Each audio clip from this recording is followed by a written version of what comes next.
பாரதிய ஜனதா கட்சி ஆட்சி பொறுப்புக்கு வந்த பிறகு, குறிப்பாக 2014க்கு பிறகு மோடி அமித்ஷா அரசு வந்த பிறகு பாரிய அளவில் நாட்டில் மக்களை மதத்தின் பெயரால் பிரித்து அவர்களை வாக்கு வங்கிகளாக சேகரித்து அதிகாரத்தை கைப்பற்றப்பட்ட அதிகாரத்தின் மூலமாக மீண்டும் மீண்டும் இறை நம்பிக்கையை வளர்ப்பது, மூட கருத்துக்களை மக்களிடத்தில் பரப்புவது, மூட கருத்துக்களை, ஆலயங்களை, இறை நம்பிக்கையை விரிவுபடுத்தி ஏழை அப்பாவி உழைக்கும் மக்களை மதத்தின் பெயரால், இறைவனின் பெயரால் ஒன்று சேர்ப்பது.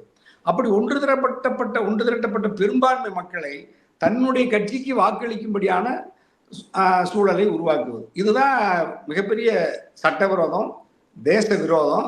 இது வன்மையா இந்த மாநாட்டு தீர்மானத்தில் நீங்க நெறியாளர்மா கேட்டது சரிதான். அதுல குறிப்பா நீங்க மோடிக்கு பாராட்டு அப்படின்னு ஒரே ஒரு வாசகம், அதாவது பாஜக மோடி இந்த மாநாட்டின் அவர் தான் மறைமுகமா எல்லா உதவியும் செய்யறாரு, அல்லது அவருக்காகத்தான் இந்த கூட்டம் திரட்டப்பட்டிருக்குங்கிறதை வெளிப்படுத்துவதற்காக அந்த தீர்மானத்தில் மோடிக்கு நன்றி அப்படின்னு என்ன, அந்த கூட்டத்துக்கு என்ன மெசேஜ் அந்த இந்து முன்னணி தருது அல்லது பாஜக தருது?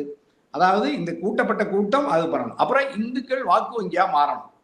இப்ப இந்த இரண்டு ஸ்டேட்மெண்ட்டுமே, அந்த இரண்டு தீர்மானமுமே ரெசுலேஷன் எதை சொல்லுதுன்னா, ஆன்மீக மாநாடு வெறும் பக்தர்கள் அப்படிங்கிற அளவில் இருந்து மாறி அது ஒரு அரசு நிலைப்பாடாக, அரசியல் நிலைப்பாடாக, அரசியல் மாநாடாக அந்த மாநாட்டை அவர்கள் ஏற்கனவே திட்டமிட்டு எந்த நோக்கத்திற்காக சூழ்ச்சியோடு சரி செய்து அந்த கூட்டத்தை ஏற்பாடு செய்தார்களோ அந்த சூழ்ச்சியை நிறைவேற்றி அந்த தீர்மானம் நிறைவேற்றப்பட்டிருக்கிறது.